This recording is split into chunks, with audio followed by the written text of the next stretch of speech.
컨텐츠를, 그러니까 어제 제가 방송을 2개 했습니다. 그 저녁 방송 거 하나 올려놓고 장중 방송 거 하나 올려놨습니다. 요거 이렇게 그 2개를 참고하시면 됩니다. 아무래도 장중 방송은 시간이 좀 작아서 11분밖에 안 되니까요. 저녁 방송을 좀 많이 참고하시면 돼요. 물론 이제 오늘 또 설명하고 오늘 또 녹화 방송을 유튜브 영상에 이렇게 올려드릴 거예요. 제가 매번 이렇게 녹화 방송을 하면 이렇게 유튜브 영상, 그러니까 주말 강연을 하든 아니면 장중 강의를 하든 이렇게 1강, 2강, 3강 이렇게 나눠서 이렇게 다 제 유튜브에 올려놓습니다. 그러면 여러분들 유튜브를 보면 다 이렇게 나오니까 유튜브 채널에다가 이렇게 뭐 구독을 하든 안 하든 뭐 어쨌든 찾아와서 보시면 됩니다. 이왕이면 구독하시면 좋고요. 뭐 안 하셔도 뭐 어쩔 수 없죠. 뭐. 그렇게 하시면 됩니다. 예. 자, 그 다음에 이제 오늘부터 방송을 좀 시작을 하겠는데요.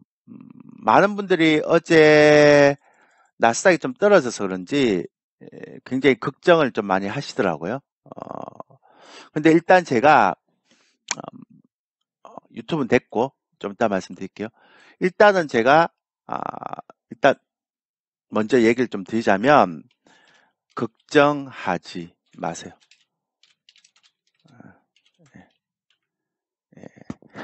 그런 얘기 하더라고요. 이게 노래도 있죠. 걱정하지 말아요. 걱정 말아요. 그댄가? 예. 어쨌든 걱정하지 마세요. 그러니까 적어도 상반기는 아닙니다. 그러니까 적어도 상반기는 아닙니다. 그러니까 제가 생각할 때는 하반기는 맞아도 상반기는 걱정할 필요가 없습니다. 예. 그리고 제 예상이 맞다면 제가 지난번에 한번 무방할 때 얘기했죠. 1월달 안으로 엄청난 매수 기회가 온다. 이렇게 얘기했죠. 그럼 그 얘기는 뭐냐면 1월 달에 지수가 큰 변동성이 한번 나오고 그 다음에 다시 제가 또 5월이나 이제 1월 달 나오면 제가 지난번 5월까지 얘기했는데요. 5월이나 6월까지 이제 6월까지도 더 될 것 같아. 제가 볼 때 이제 7월까지 지수가 점진적으로 반등을 할 수 있죠.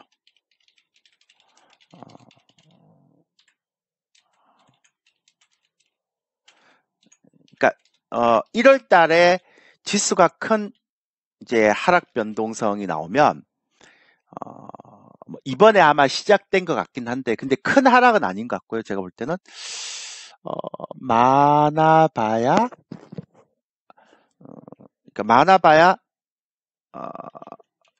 한 150에서 한 200포인트 정도? 예. 그러니까 많아봐야 그러니까 조정폭이 많아봐야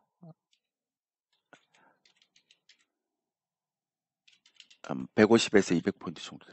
근데 요렇게 떨어지면 그 주도주는 잘 안 떨어지죠. 많이 안 떨어지죠. 그러니까 요 정도로 떨어지면 주도주는 큰 영향력이 없을 거예요. 제 느낌이 맞다면. 예.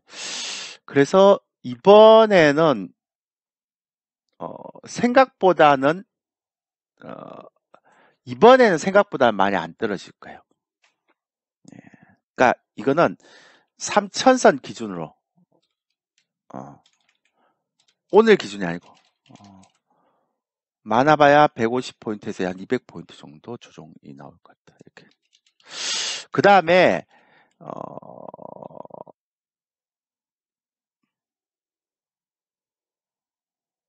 그러니까 제가 지금 고민하고 있는 거는 지수가 그러니까 지수가 작년 11월 저점을 안 깰 수도 있고요.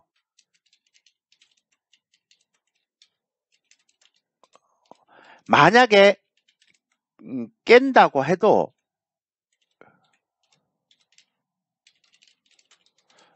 아마 다시 바로 급반등할 겁니다. 예. 그러니까 이게 이유가 있어요. 제가 나중에 좀 설명드리겠지만, 그러니까 오늘 다 설명드리겠지만, 그래서 여러분들이 걱정할 필요는 없을 것 같고요. 그래서 이번이 제가 볼 때 마지막 그 매수 기회가 될 겁니다. 예. 그러니까 이번에 조정받을 때 매수를 잘 하고 가야 되죠. 제 예상이 맞다면. 그래서 여러분들한테는 이게 저는 1월이 저점이고 아마 7월이 고점이고 원래는 5월이 고점이라고 생각했는데 제가 볼 때 1월 달에 먼저 빠져버리면 이제 7월까지는 안정적이죠. 그러니까 7월까지는 반등이 안정적으로 나올 수 있습니다. 많이는 못 가고요. 예.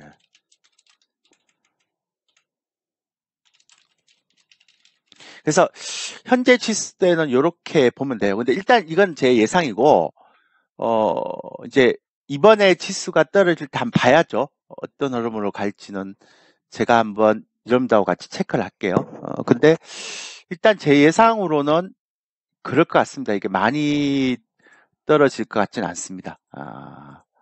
저는 사실 어제까지만 하더라도 굉장히 많이 이게 하락을 할 줄 알았거든요. 근데 어제 나스닥 보고 다우지수 보면서 이거는 아직은 아니구나라는 생각을 좀 많이 하게 됐어요. 그 이유를 좀 설명드릴게요. 그러니까 오늘 뭐 시간이 많으니까 천천히 하자고요. 자, 오늘 일정 먼저 얘기를 좀 드릴게요. 오전 방송 8시 50분에서 11시 40분입니다. 제가 점심시간을 다른 전문가들보다는 좀 많이 줘요. 왜냐하면 다 먹고 살자고 하는 일인데, 그러니까 한국 사람들은 밥을 좀 너무 급하게 먹어요. 그러니까 유럽 사람들은 좀 이렇게 여유롭게 먹잖아요. 근데 뭐 어떤 게 좋을지 모르겠지만 전 개인적으로 밥 같은 건 좀 여유롭게 먹어야 된다고 생각합니다. 특히 주식하시는 분들은 막 밥도 금방 먹고 막 또 주식 시세 보고 막 밥 먹는 내내 뭐 또 핸드폰 보고 이런 거는 별로 안 좋다고 생각하거든요. 어차피 주식은 멘탈 게임이잖아요. 그러니까 멘탈이 얼마나 잘 관리되느냐 안 되느냐 이 게임이기 때문에 그래서 멘탈이기 때문에 좀 밥은 천천히 먹고 뭐 급한 것도 없는데 또 밥 많이 먹으면 만성 성인병에다 걸리기 때문에 좀 편안하게 밥을 좀 드시기를 바라겠습니다. 그런 의미에서 제가 점심시간은 좀 넉넉하게 드렸습니다. 그러니까 넉넉하게 점심을 드시고 오셔도 됩니다. 급한 거 없으니까 그렇게 하시면 되고 이제 장 시작됐네요. 이렇게 장이 시작되면 일단 시장을 좀 먼저 봐야 돼요. 어제 나스닥이 이렇게 떨어졌습니다. 뭐 좀 이따 말씀드리겠지만 코스피 지수 일봉도 볼게요. 그 다음에 19포인트 정도 떨어져서 시작을 하네요. 뭐 전체적으로 업종도 설명드리겠지만 코스피가 아직 시작이 안 됐는데 코스피가 생각보다는 좀 떨어져서 시작을 합니다. 나중에 또 보여드릴게요. 됐죠? 3% 시작해서 시작합니다. 그러니까 안 좋은 건 안 좋은 거예요. 안 좋은 걸 좋다고 얘기를 할 수 없는 거고. 근데 이제 얼마만큼 떨어지고 나서 반등을 할지 그 부분이 이제 가장 중요한 부분이라고 저는 생각하니까요. 제가 생각할 때는 이번에 하락은 그렇게 크지는 않을 것 같다는 게 제 생각입니다. 그러니까 이번에 하락폭은 생각보다는 크진 않을 것 같아요. 그래서 이번에는 여러분들이 걱정을 안 하셔도 됩니다. 솔직하게 얘기하면. 저는 하반기가 조금 더 걱정이 되는 거지 상반기는 걱정이 안 됩니다. 그러니까 원래는 제가 1월에서 5월까지 상승하면 이제 또 떨어질 거라고 얘기했잖아요. 근데 그 전략을 약간 제가 바꿔야 될 듯해요. 그러니까 어떤 전략인가 하면, 그러니까 이거 이제 1월 달이 저점이고, 7월까지 이제 반등이 안정적으로 나올 수 있다. 그리고 이제 7월부터는 다시 이제 고민을 해야 됩니다. 굉장히 고민해야 됩니다.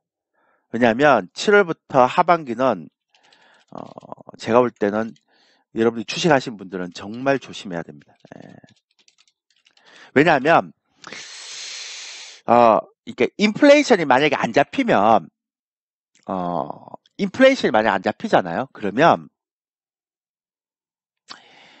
이게 QT가 이거 처음에 좀 얘기를 해야 되겠다. 이거 지금 얘기할 필요 없고. 자, 오늘 주식 같은 거 이렇게 매수하지 말고 일단 기다리세요. 어차피 제가 볼 때 이 장은 한 2800선 초반까지는 밀릴 거예요. 예. 그러니까 일단 신경 쓰지 마시고 오늘은 제 강의를 들으세요. 오늘 어차피 단타 한다고 해봐야 여러분들 돈도 안 되고 아무것도 안 돼요. 그러니까 오늘은 제 강의를 들으시면서 그냥 이렇게 보세요. 자, 제가 시황한 거 관련한 건데 최대한 제가 설명을 쉽게 해드릴게요. 그건 이제 하반기 얘기는 나중에 하고 상반기만 먼저 얘기를 할게요. 예. 참고로 이제 저희 회원님들은 어제, 그러니까 참고로 저희 회원님들은 어제 인버스를 매수를 했어요. 그러니까 주식 비중을 어제 좀 줄이고 어제 저희가 주식 비중 20%밖에 안 돼요. 주식 비중이 그 20%밖에 안 돼요. 그러니까 저희가 지금 현재 이제 어제 더 줄이고 이제 저희 전략 어제 주식 비중을 20%로 줄이고 그 다음에 어제 이제 인버스 2X를 매수를 했어요.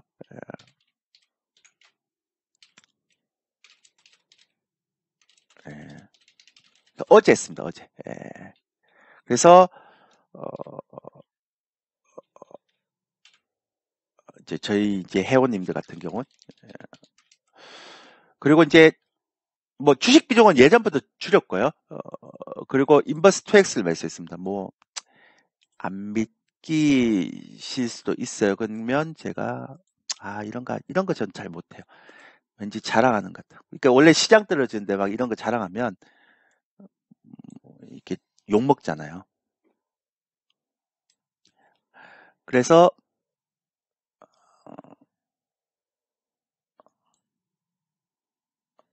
저희가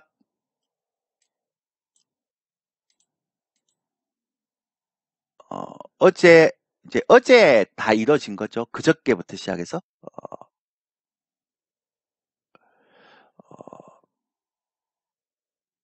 그러니까 어제인데 이게 제가 일단 요게 감춰야 될 게 좀 있어서 조금만 감추고 보여드릴게요.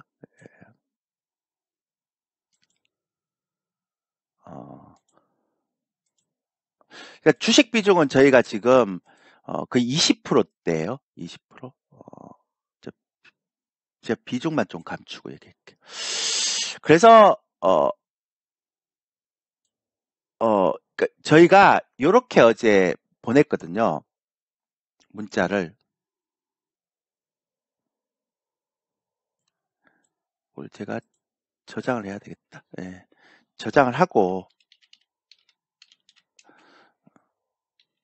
이렇게 보냈어요. 조금만 기다리세요. 예. 자, 어제 문자 내역을 보낸 게 저희 회원님들 문자 내역을 보낸 게요. 온라인 PB센터 이렇게 나오면서 문자를 보냈거든요. 근데 요거 보시면 1월 13일이잖아요. 1월 13일 날 보냈어요. 근데 어떻게 보냈는가 하면 저희가 2월 달에 지수 2600선 조정 예상하고 인버스 비중 몇 프로 매수했습니다. 이렇게 나왔고요. 그 다음에 지수 하락 변곡 좀 무너지면 인버스 추가 매수하겠습니다. 이렇게 하고 주식 비중은 지금 20%밖에 없어요. 20%. 그러니까 지금 주식 비중은 거의 다 많이 줄여놓은 상태예요. 어제는. 제가 시장을 좀 안 좋게 봤거든요. 어제는. 예, 그래서 그러니까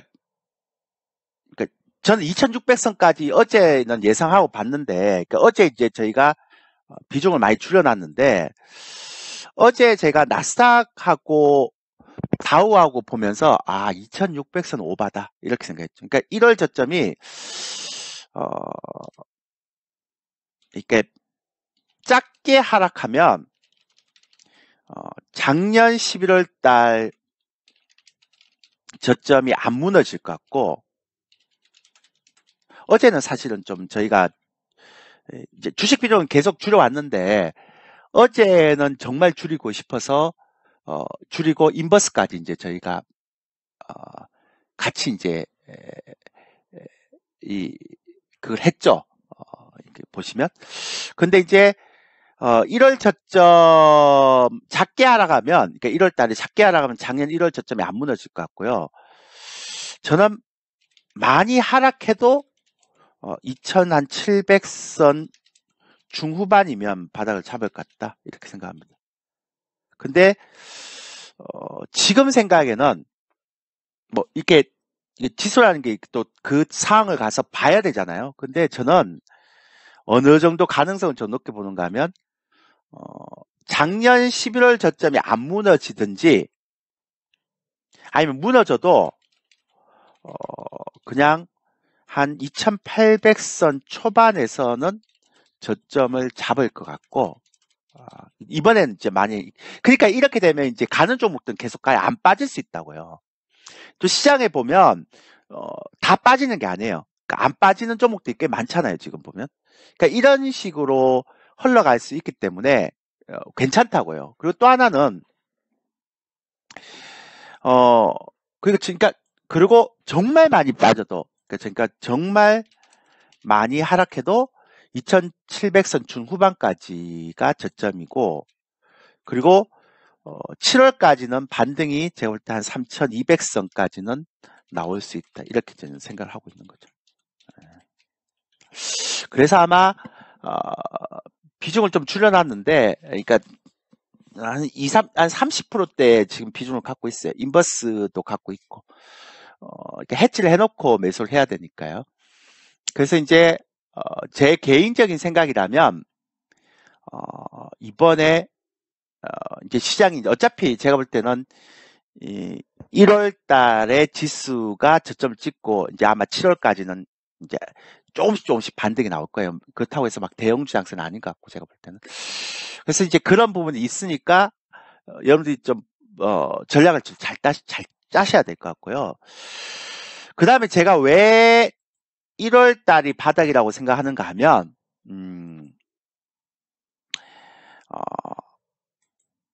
이 LG 에너지 솔루션의 상장이 그러니까 18일 19일 날이 일반 청약이에요. 그리고 27일 날 상장이 돼요. 그러면 얘가 시가총액이 그러니까 보통은 제가 뭐 얘가 시가총액이 그렇게 크지 않으면 저도 뭐 그렇게 신경을 안 쓸 것 같은데 얘가 시가총액이 지금 예상하기로 한 100조 되죠? 맞나요? 근데 지금 아닌가요? 제가 잘못 봤나? 맞죠? 예상 시가총액이 그 정도 될까요? 제가 이 100조 정도가 가능할 거라고 얘기를 하죠. 근데 이제 얘가 27일 날 상장을 하는데 만약에 따상을 하잖아요. 여기서 따상이라는 건 뭐 다들 아시겠죠? 상한가 먹고 또 상한가 가는 거예요. 근데 얘가 따상을 하게 되면 시가총액 100조짜리가 따상을 한다는 거는 충분히 무슨 역할을 할 수 있죠? 지수를 잡아줄 수 있는 역할이 되죠. 그죠? 그러니까 저는 만약에 제가 이런 지금 페드의 어떤 정책 스탠스가 변해서 나스닥이 좀 성장주가 좀 떨어진다라고 얘기를 한다 그러면 저는 어떤 형태든 간에 27일 날 그러니까 LG 에너지 솔루션 상장이 되기 전까지는 지수를 다 떨어뜨려 놔야 된다고 봐요. 그렇잖아요? 그렇지 않을까요? 어차피 시가총액 100조짜리가 따상을 하게 되면 지수를 잡아줄 수 있는 역할이 충분히 있으니까요. 따상. 예. 예. 그러니까 결론적으로는 많이 빠져봐야 27일 전까지밖에 못 빠지는 거죠. 굉장히 재밌잖아요. 이 흐름들을 보면. 그죠? 제가 얘기하는 게 특이할 수도 있지만 어떻게 보면 굉장히 재미있는 형태의 흐름으로 갈 수도 있는 거죠. 그래서 저는 어쩌면 지금의 페드의 전략 자체가 LG 에너지 솔루션이 상장하는 27일 정도까지만 27일 전에 아마 지금의 시장의 조정이 끝나지 않을까. 얘가 만약 시가총액이 100조가 맞다면 이건 충분히 가능한 형태. 예. 근데 이제 제가 하반기가 굉장히 좀 부담스럽다. 그러니까 8월 이후부터 부담스럽다라고 얘기하는 건 차차 얘기 드릴게요. 근데 그 8월 이후부터 좀 부담스럽다라고 제가 얘기하는 이유 중에 하나가 뭐냐면 QT가 이제 생각보다 빨리 될 것 같아요. 오늘 그 얘기를 이제 여러분한테 많이 이제 얘기를 해드려야 돼요. 그러니까 QT가 생각보다 빨리 나올 것 같다라는 예상을 하게 되는 거죠, 저는.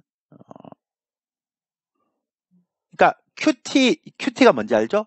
양적 긴축. 좀 더 설명드릴게요. 근데 어쨌든 그래서 LG 에너지 솔루션이 27일 상장하기 때문에 이게 시가총액 100조를 만약에 본다라고 얘기한다면 아마 27일 전에 시장이 다 조정이 끝나야 되는 거지 27일 이후에 시장이 조정이 나온다는 거는 이건 말이 안 되죠. 상식적으로도. 시가총액 100조짜리가 따상이 들어오는데 시장 영향력이 있을 거 아니에요. 그러니까 지수를 잡아줄 수 있는 충분한 역할이 될 수도 있죠. 이거는. 그래서 저는 이번 조정은 27일 전까지만 나올 거다. 그리고 다시 개별주인데 주도주 장세가 다시 올 거다. 이렇게 생각하고 있습니다. 이거는 이제 저한테는 굉장히 중요한 이슈긴 하죠. 여러분들한테도 중요한 이슈긴 하겠지만 저한테는 굉장히 중요한 이슈죠. 이제 이번에 하락을 할 때 주도주가 이제 바뀔 수 있는지 아니면 기존의 주도주가 갈지를 저희가 이제 판단해야 되니까. 아마 제 예상이 맞다면 이렇게 될 것 같고요. 그 다음에 어제 방송에 출연해서 제가 한 가지 얘기를 좀 드린 게 있어요. 그러니까 뭐 다른 거는 뭐 그렇게 크게 중요한 것 같지는 않는데 뭐 어떤 얘기를 제가 좀 드렸는가 하면 앞으로는 이 종목들이 아마 주도주를 하더라도 주도주들이 이게 막 동시에 가는 건 없을 거라고. 그러니까 한 개에서 한 두 개 업종만 상승하는 장세. 그리고 아마 1등주와 후발주의 수익률 차이가 많이 나는 장세. 이렇게 될 거예요. 그래서 저 개인적으로는 이런 형태의 흐름들을 굉장히 눈여겨보고 있어요. 그러니까 이번에 하락일 때, 그러니까 이번에 어차피 이번 하락장에 조종장이라고 했다. 조종장에 주도주 잘 발굴해야 됩니다. 그리고 제가 매번 얘기했죠. 그러니까 지난번에는 5월까지 그랬는데 이번에 좀 바꿀게요. 이번에는 7월까지. 7월까지 어떤 형태가 됐든 간에 그러니까 1월달 저점 찍으면 그러니까 1월 저점 찍으면 7월까지는 무조건 이렇게 주식에서 수익을 많이 내고 나와야 됩니다. 저는 하반기가 굉장히 불안합니다. 그러니까 QT가 생각보다 빨리 나올 수도 있겠다라는 생각을 하게 되는 거죠. 그러니까 예상보다는. 그러니까 QT라는 그러니까 QT가 뭔지 알죠? 양적 긴축인데, 이 양적 긴축이 아마 생각보다 빨리 나올 수도 있을 것 같다라는 생각을 저는 개인적으로 하게 됩니다. 그래서 저는 빠르면 8월 달, 그러니까 8월 달에 양적 긴축이 들어갈 수도 있을 것 같다. 그러면 8월 달에 들어가면 시장이 이제 충격을 받을 수 있거든요. 그러니까 이 테이퍼링하고 금리 인상하고는 또 달라요. 양적 긴축은. 그러면 90, 그러니까 8, 9, 10은 힘들죠. 그러니까 올해. 그러니까 1월달 저점 찍고 나서는 7월까지 지수가 3,200선까지 반등할 때는 무조건 수익을 많이 내지 않으면 하반기는 파생을 하지 않는 이상은, 아니면 해지를 하지 않는 이상은 제가 볼 때는 만만치 않은 시장이 나올 거예요.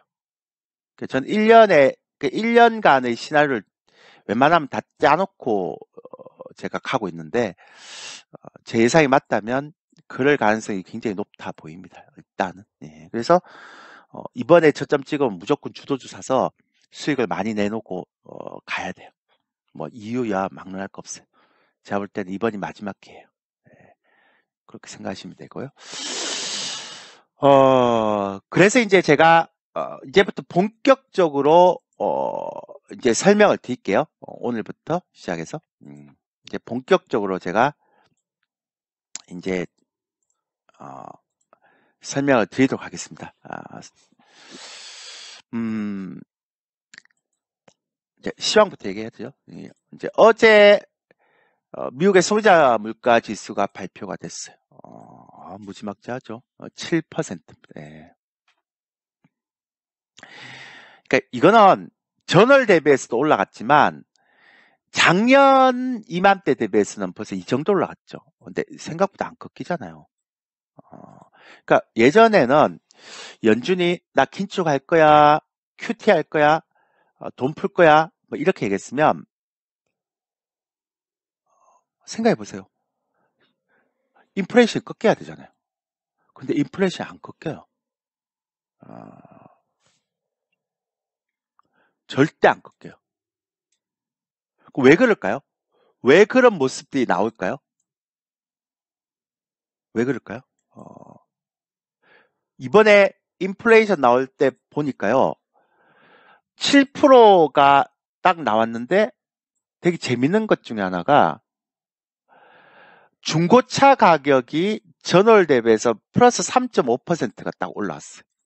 뭐 다른 것도 올라왔긴 한데 에너지 가격은 소폭 줄어드는데 중고차 가격이 3.5% 전월 대비예요. 전년 대비는 37%고, 그러니까 작년 이맘때 대비해서는 37%고 전달 대비, 그러니까 이 전월 대비 이러니까 좀 사람들이 이렇게 전달 대비 상승폭이 3.5%예요. 그러니까 계속 이번 올해 들어서 계속 올라갔는데 더 올라가는 거죠. 그래서 이걸 딱 보고 어떤 생각이 했는가 하면, 이거는 공급망 부족 현상에서 나오는 인플레이션이구나, 이렇게 생각한 거죠. 그러니까 이 얘기는 뭐냐면, 제가 여러분들 조금 쉽게 설명하려고 하다 보니까 제가 약간 제가 좀 길어질 수 있어요. 근데 그냥 듣고 넘기세요. 왜냐하면 여긴 주린이도 많이 계시잖아요. 근데 이제 이게 뭔 얘기인가 하면, 보통 인플레이션이라는 거는 저는 수요에서 오는 경우가 많죠. 이 수요에서 온다는 게 뭐냐면, 사람들이 어떤 특정 제품에 대한 수요가 많으면 그 제품들이 딸리게 되면 그 제품이 가격이 올라가는 거잖아요. 그래서 물가가 올라간다, 인플레이션 올라간다라고 우리 보통 얘기를 하죠. 이건 이제 수요에서 오는 인플레이션 이렇게 얘기를 합니다. 근데 최근에 나타나고 있는 인플레이션은 수요에서 오는 게 아니죠. 그러니까 공급 공급망이 지체되면서 오는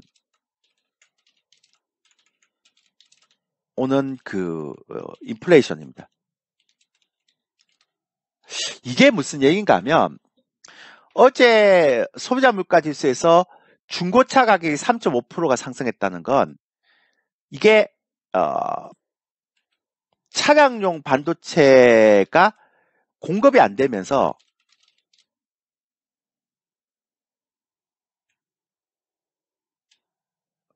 신차 출시가 연기가 되죠. 그러면서 사람들이 중고차로 이제 관심을 돌려버리는 형태. 그러면서 중고차 수요가 몰리면서 중고차 가격이 올라가는 패턴의 형태라고 보는 거죠. 그러니까 이거는 이제 공급망에서 오는 인플레이션이에요. 그러니까 이런 거는 연준에서 아무리 긴축을 한다 하더라도 잘 안 꺾여요. 또 하나, 지금 전 세계가 화석연료, 그러니까 화석연료라는 건 석탄, 석유, 이쪽에서 어디로 이동을 합니까? 다 얘기를 많이 했죠? 예. 천연 에너지. 대표적으로 이제 LNG도 있고, 그러니까 이제 최근에 조선주가 좋은 이유가 이제 그런 거죠. 근데 천연 에너지로 가다 보니까 아직 공장이나 설비들은 아직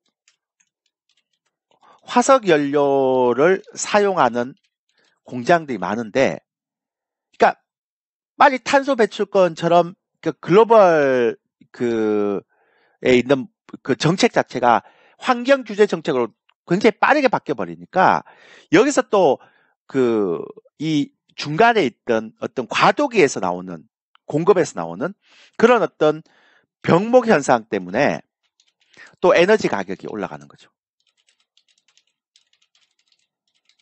근데 여러분들 한번 생각해 보세요. 그러니까 경제학에서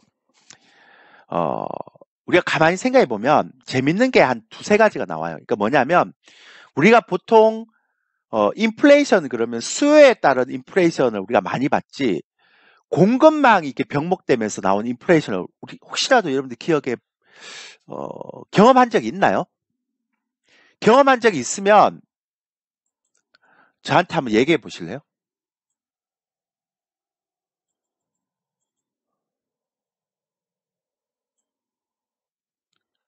혹시 공급망과 관련된 인플레이션을 경험한 적이 있으면 최근 들어서 제 기억에는 없는 것 같아요. 저는 없어요.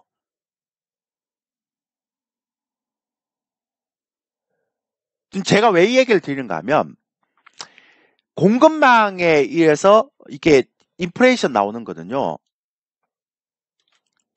아무리 연준, 그러니까 페드, 미국의 연방준비은행 이사회, 그러니까 미국의 중앙은행 격입니다. 얘에서 긴축을 해도 이거는 안 내려갑니다. 공급망에서 오는 인플레이션은.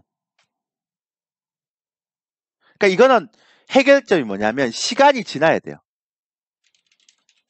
그러니까 원래 이렇게 여러분들 트래픽잼이라고 교통 정체를 보이는 시간대 있죠? 출퇴근 시간. 우리나라는 이제 트래픽잼이라고 있는데 이제 출퇴근 시간에 일어나는 교통 병목 현상, 막히는 정체 현상도 아무리 뭐 교통경찰이 와서 막 저로 가라 이로 가라 해갖고 그게 풀립니까?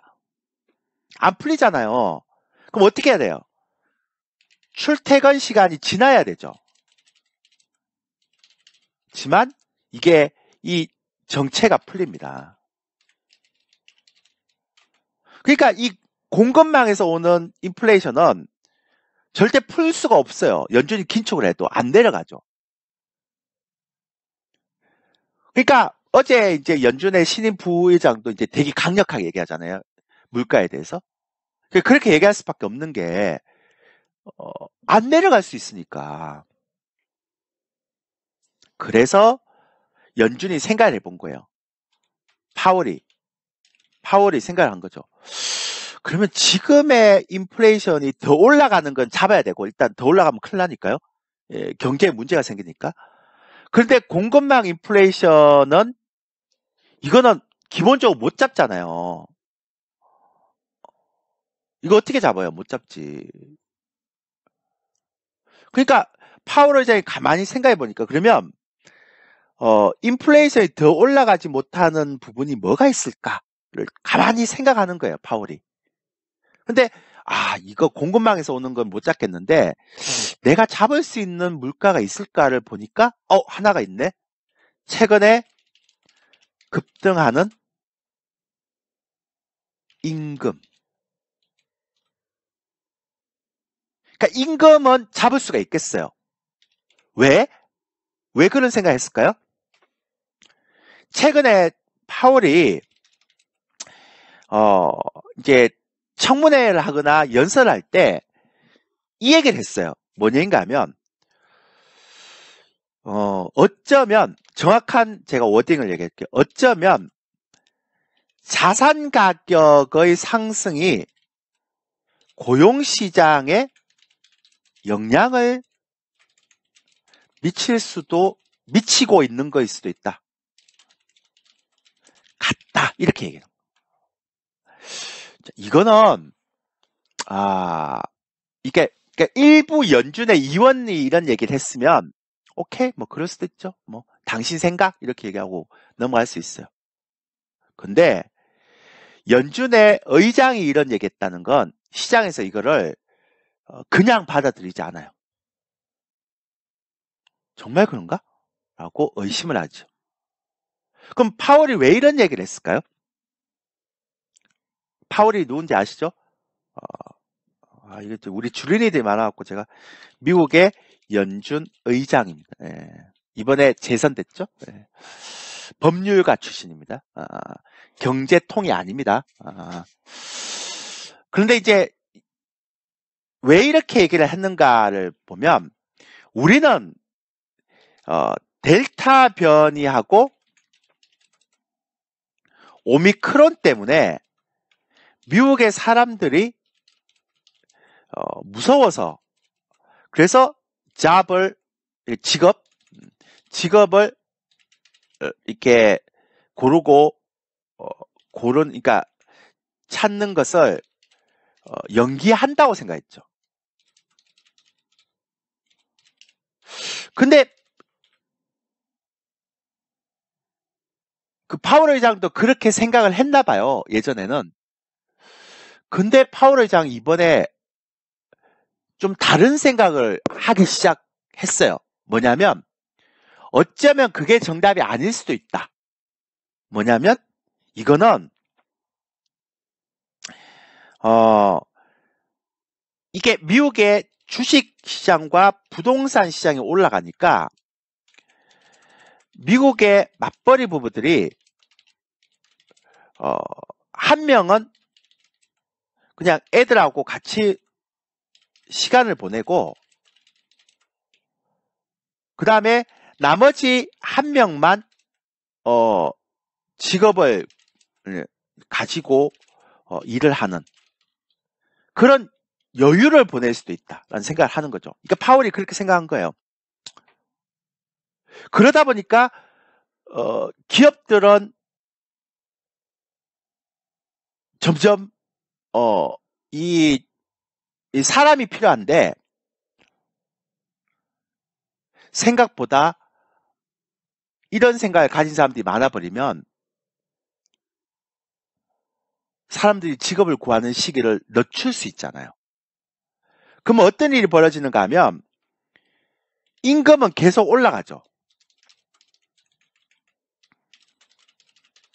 근데 이게 되게 재밌는 거는 우리나라는 월급제지만 미국은 연봉제예요. 우리나라도 연봉제 하는 사람 많죠. 그러면 사람들이 어떻게 생각하는가 하면 이거 봐라. 지금 자산 가격과 부동산 가격이 많이 올라가 있으니까 여유가 좀 있으니까 나는 조금 더 있겠다라는 생각에 플러스 조금만 더 기다리면 임금이 더 올라가겠네? 어차피 연봉으로 계약하니까 계약하는 시점에 임금대로 1년을 받는 거잖아요. 잠깐만요. 잠깐 나중에 얘기하세요. 나중에. 그러면 그거는 이제 실업률을 계산하는 방식이 달라서 그래요. 실업률을 계산하는 방식이 달라서 그래요. 예. 그 나중에 제가 설명드릴게요. 죄송합니다. 근데 이제 그렇다 보니까 사람들이 머리를 굴리기 시작하는 거죠. 나 조금 더 있다가 취업하면 훨씬 더 연봉을 더 많은 쪽에서 내가 계약할 수 있지 않을까? 이렇게 머리를 굴리는 거죠. 사람이잖아요. 그러니까 머리를 굴리기 시작하는 거죠. 그러니까 이게 제일 무서운 게 뭐냐면 사람들의 이런 기대 심리는 너무 무서운 거죠. 그러니까 앞으로 임금이 더 올라간다고 생각하면 사람들이 그러니까 직업을 갖는 걸 더 늦출 수 있잖아요. 그래서 이런 이유가 있어서 파월이 이런 발언을 한 거예요. 어쩌면 자산시장의 상승이 고용시장에 영향을 미치고 있는 것 같다라는 얘기를 파월이 하는 거예요. 실업률이 중요한 게 아니라. 그러니까 파월이 왜 그런 얘기를 하겠어요? 이런 얘기를 한다는 건 파월도 이런 부분들 때문에 고용시장이 빨리 올라오지 않고 있다는 걸 인식하고 있기 때문에 파월이 이런 얘기를 하지 않을까요? 그럼 파월이 할 수 있는 건 뭐예요? 이 사람들 보고 나 긴축할 때니까 빨리 직장을 구해라고 얘기해서 이 사람들이 말빨리 먹히나요? 어차피 이거는 병목 현상인데 수요가 아니고 병목 현상 때문에 일어나는 일인데 그럼 어떻게 해요? 자산 가격을 낮추는 것을 용인을 하겠죠. 그러면 사람들이 내가 가지고 있는 자산, 그러니까 우리나라하고 미국하고는 다르죠. 미국은 퇴직연금이기 때문에 주식을 함부로 안 팔아요. 10년, 20년 계속 가지고 있어야 돼요. 네. 내가 퇴임할 때 찾는 거니까. 그러면 어쨌든 자산 가격이 점점 낮아지게 되면 이 놀고 있는 사람들도 기대 심리가 월급이 더 올라가겠다라는 생각보다는 이러다가 내가 가지고 있는 자산이 떨어지는데 내가 계속 일을 안 하면 난 뭘 먹고 살지? 이런 일종의 두려움이 나올 거 아니에요. 불안함. 그러니까 그 불안함을 자극을 시켜서 일단 사람들을 하여금 실질적으로 직업을 찾는 쪽으로 나오게 만들겠다라는 게 아마 그 생각을 파월이 가지고 있었을 수도 있어요. 그래서 이런 발언을 했을 수도 있어요. 그러면 이 얘기는 무슨 얘기인가 하면 어차피 지금은 성장도 무너지면 안 되고 그 다음에 물가는 잡아야 되는데 이제 파월한테는 명분이 생긴 거잖아요. 어차피 사람들로 하여금 직업을 가지게 만들고자 한다면 어쨌든 자산 가격은 일정 부분 빼놔야 된다는 게 이제 정설처럼 나오는 거잖아요, 지금. 그러니까 어느 정도 성장이 하락하는 부분들은 이제 페드에서도 용인을 하는 거죠. 성장이 하락한다는 것은 다른 말로 얘기해서 무슨 얘기입니까? 성장이 하락한다는 건 자산 가치가 하락한다는 거니까요. 그죠? 그러니까 이거는 페드가 일단 용인하는 거죠. 그러면 페드 입장에서 뭡니까? 일단 물가부터 잡고 보자 이렇게 되는 거예요. 왜? 일단 자산 가격이 이게 급격하게 하락을 하면 안 되지만 점진적으로 하락을 해서라도 사람들이 가지고 있는 이 임금에 대한 기대 심리를 꺾어놔야 된단 말이에요. 그래야 고용시장으로 사람들이 들어오죠. 그래야 임금이 안 올라가죠. 왜? 임금 같은 경우는 한번 올라가 버리면 잘 안 꺾이거든요. 하방 경직성이 뛰어나기 때문에. 앞으로 인플레이션 물가를 차지할 때 굉장히 중요한 요소이기 때문에 이거 더 올라가는 걸 잡아놔야 되는 거죠. 여기까지 이해됐어요? 저는 최대한 쉽게 설명하려고 설명드리는 거예요. 자, 여기까지 이해되신 분 7번. 제가 어렵게 안 하려고요. 정말 쉽게 설명드리려고 이렇게 어렵나요? 어렵지 않죠? 예. 그래서 지금부터 제가 생각하는 건 미국 주식시장은 조금씩 이제 하락을 할 거라는 거죠. 근데 보세요. 아까 제가 공급망 병목 현상은 실질적으로 빨리 안 꺾인다 그랬습니다. 그러니까 수요에서 오는 그 병목 현상은 빨리 꺾일 수 있는데 공급망에서 오는 인플레이션은 빨리 꺾일 수가 없어요. 왜 그런가는 제가 아까 설명드렸죠. 시간이 걸리는 부분이기 때문에. 절대 빨리 못 꺾여요, 이거는. 어쩔 수 없어요, 이거는. 여러분들 그건 인정하고 가야 될 부분이에요. 근데 가만히 생각해 보니까요. 재밌는 현상이 하나 나오네요. 뭐냐면 이번에 파월이 얘기했지만 QT라고 얘기하는 양적 긴축을 하반기에 하겠다. 왜냐하면 의사록에서 상반기에 하겠다라고 얘기했던 것들에 대해서 성장주가 너무 꺾여버리니까 이거를 이제 잡은 거 아니에요. 하반기에 할 수도 있습니다. 우리 상반기에 안 할 수도 있습니다. 라고 얘기를 한 거죠. 그죠? 그러면서 생각했던 게 뭐냐면, 제가 생각했던 부분들 뭐냐면,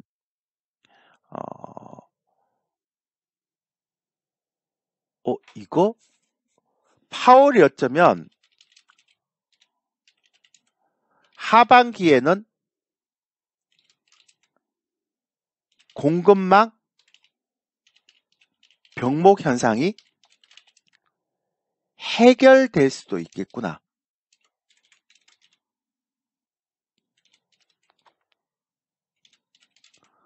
라고 생각하는 것일 수도 있죠. 그러니까 양적 긴축이라는 거, 그러니까 페드가 가지고 있는 그 자산을 팔겠다는 것들에 대한 부분들이 하반기로 돌려놓은 거잖아요. 그러니까 페드 입장에서 이거 안 꺾일 수도 있겠구나라고 생각하는 거겠죠. 병목막 공급망 병목 현상이 하반기에 해결될 수도 있겠구나.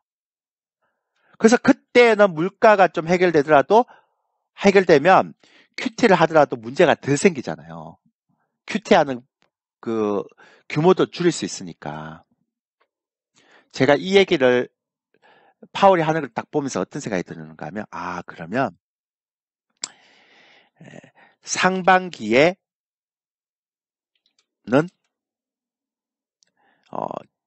그러니까 지수가 하락해도 별로 크게 하락하지 않겠구나.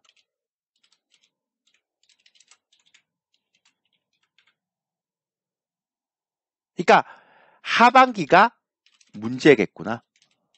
이런 생각했죠.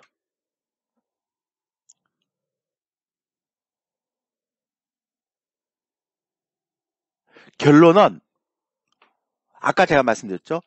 1월 달이 저점이고 7월이 고점이고 8월부터 10월까지 좀 충격이 있고 그 다음에 내년은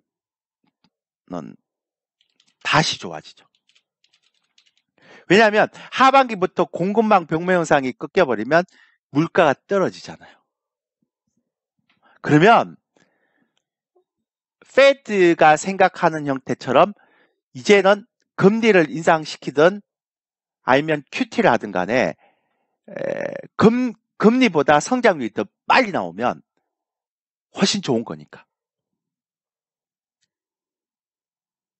제가 이걸 딱 생각하면서 어떤 생각이 드는가 하면 올해는 2번 정도만 조심하면 된다. 1월달, 그 다음에 7, 8, 9월달. 10월달 아니구나. 예.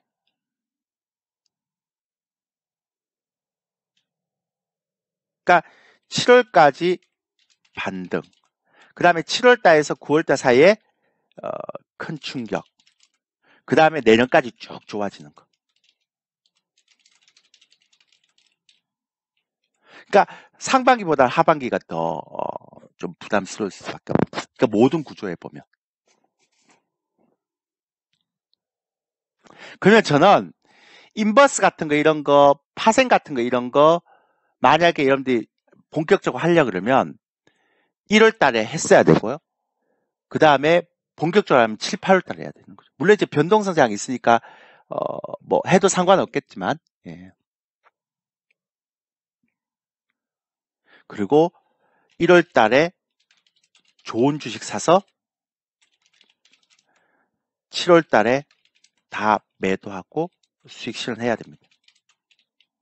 그러니까 이번에는 제가 볼 때 딱 2번만 하면 돼요. 그러니까 1월 달에 사서 7월 달에 수익 실현하고 9월 달이나 10월 달에 크게 떨어지면 요때 사서 내년에 크게 수익하고 딱 2번 하면 됩니다. 나머지는 볼 거 없습니다.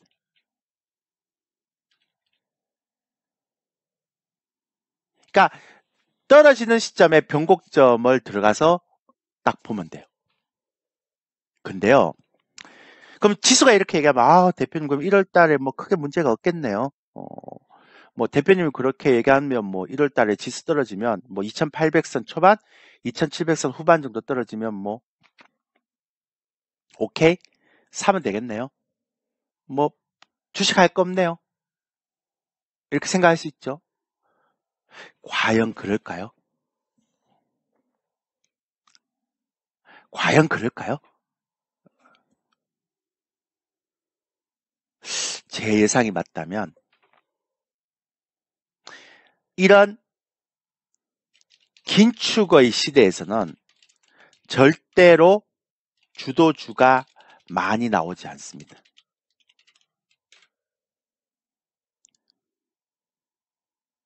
왜냐하면 자금이 쏠리잖아요. 그러니까 아까도 말씀드렸지만 페드가 성장을 일정 부분 포기하고 그 다음에 물가를 잡겠다라고 선언을 했죠. 그러면 생각해 보세요.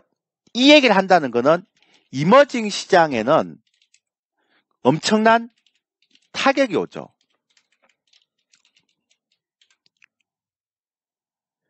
그러니까 이머징 시장이 좋을 때는 이머징 시장에 있는 모든 종목들이 잘 가지만 이머징 시장이 안 좋을 때는 그럴 수가 없죠. 그러니까 최근에 작년부터 시작해서 올해까지 계속 이어지는 것처럼 주식 매매도 정밀 타격을 하지 않으면 쉽지 않죠. 그러니까 딱 기간을 정해놓고 3개월이면 3개월, 뭐 2개월이면 2개월 이렇게 정해놓고 기간에 맞게끔 주도주를 매수를 해야 됩니다. 그러니까 예전에는 유동성 장세에서는 내가 어떤 30종목 사거나 뭐 40종목 사거나 막 이렇게 사놓으면 어떤 종목은 올라가고 어떤 종목은 떨어지고 막 그러니까 막 나중에 또이 되고 막 올라온 종목들은 수익 실현하고 떨어진 종목들 물려있으면 놔두고 그러면 좀 시간이 지나면 또 걔가 올라와서 수익 실현하고 막 이렇게 얘기하잖아요. 한 30종목씩 갖고 있고 막 그렇게 하잖아요. 그렇게 많이 했잖아요, 여러분들이. 근데 만약에 지금처럼 긴축의 시대에서 페드가 성장을 일정 부분 포기하고 물가를 잡겠다라고 생각하는 시점에서는 그런 장세는 이제 없다는 거예요. 그러니까 가능한 한 종목을 압축을 해야 되는 시기. 그리고 이것도 어떤 특정한 기간 동안에 목표 수익률 정해놓고 해야 돼요.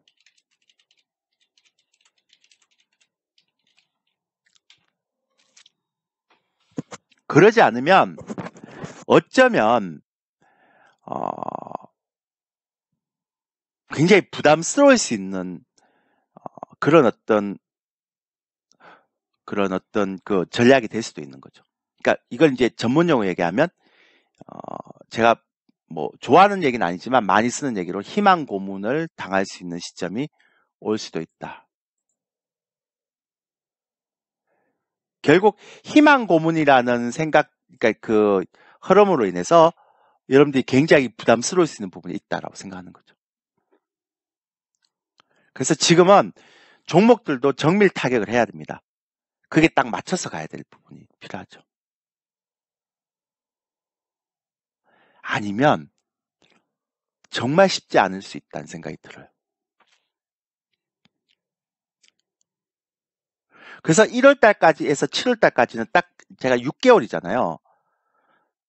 그러면 제가 볼 때는 1월달 저점 찍으면 1월 말에 이제 1월 27일 날 그 LG 에너지 솔루션의 그 상장이 되는 27일 전까지 조정을 받을 건데, 왜냐면 얘는 어차피 시가총액 100조면 얘가 따상다면 지수를 땡겨버리기 때문에 하락을 안 시키죠. 그러면 결론적으로 얘기해서 1월 말에서 3월까지 3월이나 4월까지 요 텀에서의 주도 섹터 2개, 그 다음에 3월에서 4월에서 7월까지 요 텀에서의 주도 섹터 2개, 이렇게 딱 4번만 해먹으면 돼요. 제가 볼 때는. 그것도 1등 주도 섹터로 딱 4개만 해먹으면 된다고 봐요.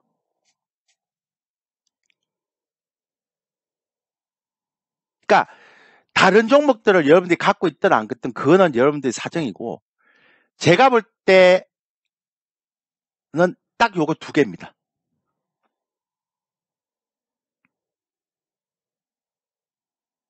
이거 2개만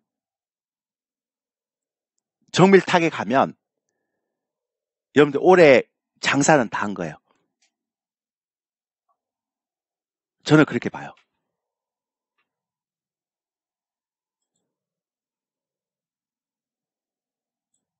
그래서 이제는 1월 27일 전에 눌목 이제 조정이 끝나면 아마 이거 찾는 게임이 시작될 거예요. 이거 주도 섹터. 1월 말이 아니라 1월 27일 이전. 왜냐하면 LG 에너지 솔루션이 상장되면 끝나요. 이번 장은. 이번 조정은 끝나버려요. 개인 시가총액 100조기 때문에 시장에서 잡아준 역할을 하는 거죠. 그래서 이번에 시장이 떨어지는 거에 대해서는 절대로 겁먹지 마십시오. 그리고 새로운 주도주들이 이제 가는 형태들 흐름을 보면 이제 그러니까 새로운 주도주를 발굴하는 기회로 삼아야 된다는 거예요. 이번에 무조건.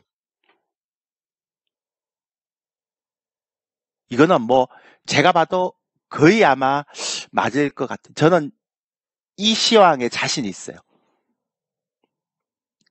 누가 확실합니까? 자신 있습니까? 라고 얘기하신 분이 계신데 전 자신 있어요. 저는 이 시황에 자신 있어요.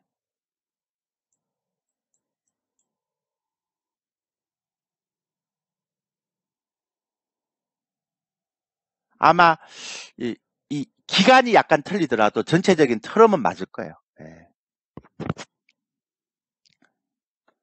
이게 이제 제가 얘기했던 가장 중요한, 제가 생각하는 가장 중요한 어떤 지금의 형태에서의 흐름이라고 보시면 되고요. 그러니까 일단 지금의 어떤 그 돌아가는 상황에 대해서는 대충 이해가 되셨죠?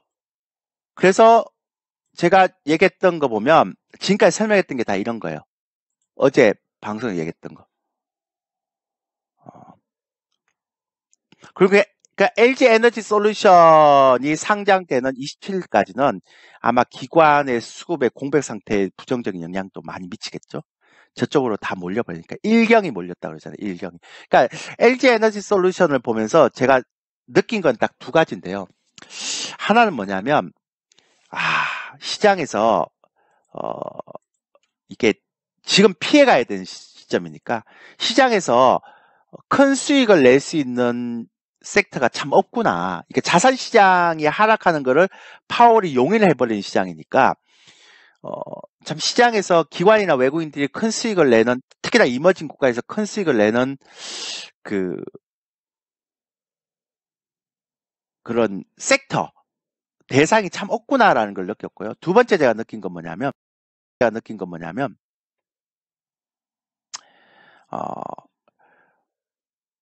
그러니까 이런 어떤 모멘텀, 그러니까 공모 시장에서의 어떤 대박주, 그 다음에 이런 어떤 모멘텀이 딱 발생되면, 그러면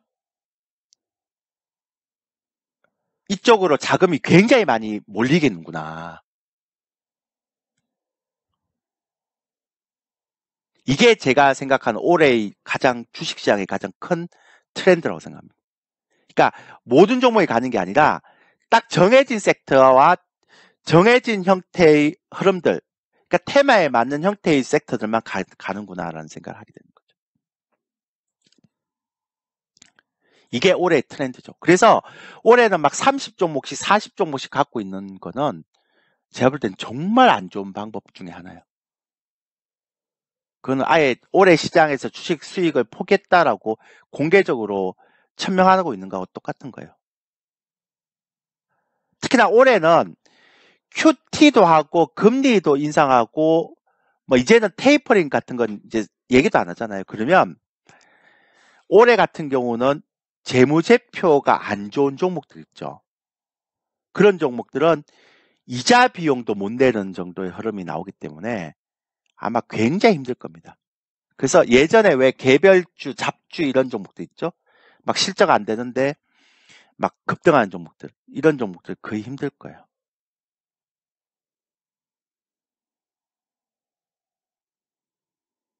이해되시죠? 네. 그래서 그렇게 들어가시면 된다고 얘기했고요. 제가 지난주에 무방을 했잖아요. 혹시 지난주에 제가 무방을 하면서 바이오 섹터 중에서 제가 딴 거 다 볼 거 없고 하나만 보자라고 얘기했죠. 혹시 기억나세요? 제가 바이오 섹터에서 그때 하나만 보자라고 말씀드렸죠. 기억나세요? 요거 보여주면서 뇌질환 관련 쪽만 보자라고 말씀드렸죠. 무방을 제가 지난주에 하면서. 그러면서 제가 두 종목을 얘기했는데 셀리버리하고 ABL 바이오를 얘기했는데 그때 제가 뭐라고 얘기했습니까? ABL 바이오는 지금 재무제표상으로 현금이 한 600억 정도 있는데 올해 무조건 기술 수출해야 된다고 말씀드렸죠. 왜냐하면 얘네들의 그런 그 기술력이 좋아서, 그리고 내질환 쪽은 전부 다 출발선상에서 글로벌 제약사하고 비슷비슷하게 수준이 비슷비슷하기 때문에 가장 기술 수출하기에 딱 좋은 형태라고 얘기했죠. 그래서 얘는 올해 만약 기술 수출 안 되면 올해 현금을 다 쓰기 때문에 올해 무조건 죽자사자 기술 수출 해야 된다 라고 얘기했죠. 근데 이번 주에 1조 2천억 짜리 기술 수출이 터졌습니다. 제가 바이오 중에서 내혈관 관련해서 ABL 바이오하고 셀리버리밖에 얘기 안 했잖아요. 근데 그 중에서 ABL 바이오가 터져버렸어요. 제가 왜 바이오 이 얘기를 하는가 하면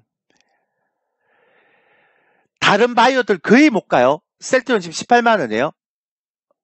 결국 바이오도 이렇게 정밀 타격을 해서 미리 분석을 해주지 않으면, 그러니까 올해 바이오 가면 어떤 섹터가 갈 것이다. 왜? 뇌혈관 질환 쪽은 선진국하고 이머징하고 한국하고의 그런 기술 격차가 별로 크게 나지 않기 때문에 이쪽이 맞다. 이런 어떤 분석이 안 돼 있으면요, 올해 힘들어요. 결국 제가 어떤 섹터든 간에 정밀 타격을 할 수 있는 그런 섹터와 업종을 반드시 여러분들이 사전에 공부를 해놔야 된다고 얘기해요. 이 얘기는 제가 지난주에 얘기했습니다. 지난주 주말에도 얘기했고요. 지난주에도 얘기했고요. 아마 무방 듣는 분들 많이 있을 거예요. 바이오도 딱 볼 거 없다. 내혈관 쪽만 봐야 된다. 그 기술 수출 나오면 대박이다. 근데 ABL 바이오가 기술 수출 먼저 해버렸어요. 아무리 생각해도요, 제가 그때 무슨 얘기 했는가 하면, 여러분들이 글로벌 제약사라면 자기들하고 기술 수출이 이렇게 차이가 나는 쪽에 그 기술 수출을 하겠지. 차이가 막 안 나는, 자기들이 기술이 더 높은 쪽에서 기술 수출을 할까요? 안 합니다. 결국 제가 얘기했던 부분들의 흐름을 보면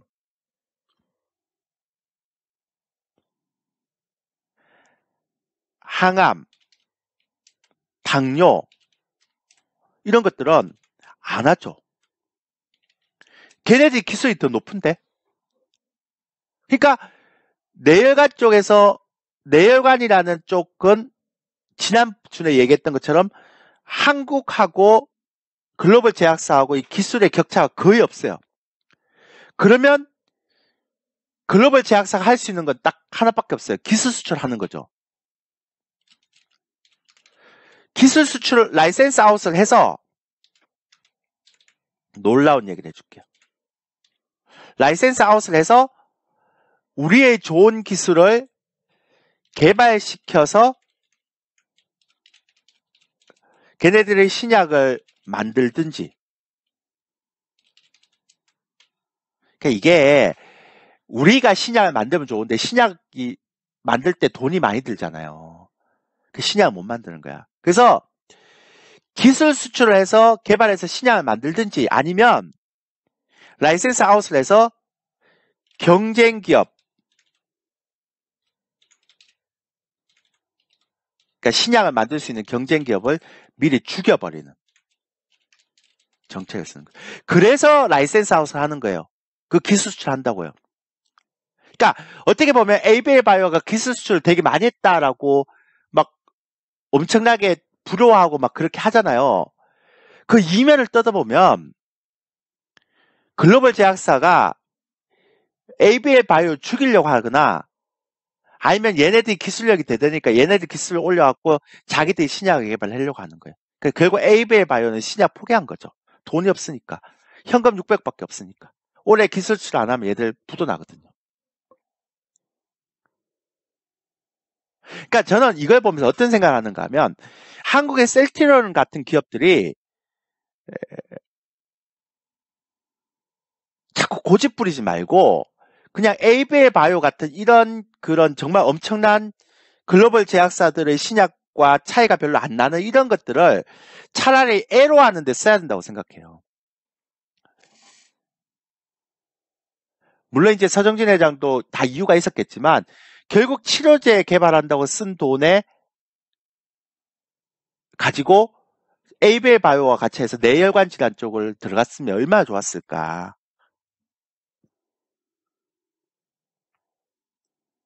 그러니까 안타깝죠. 참 좋은 기업이고 셀트론은. 물론 이제 성공할 겁니다. 근데 이제 견제가 많이 들어오겠죠. 이게 맞겠죠. 왜냐면 잠재적인 경쟁자니까. 그거를 뭐 놔두겠습니까? 안 놔두겠죠.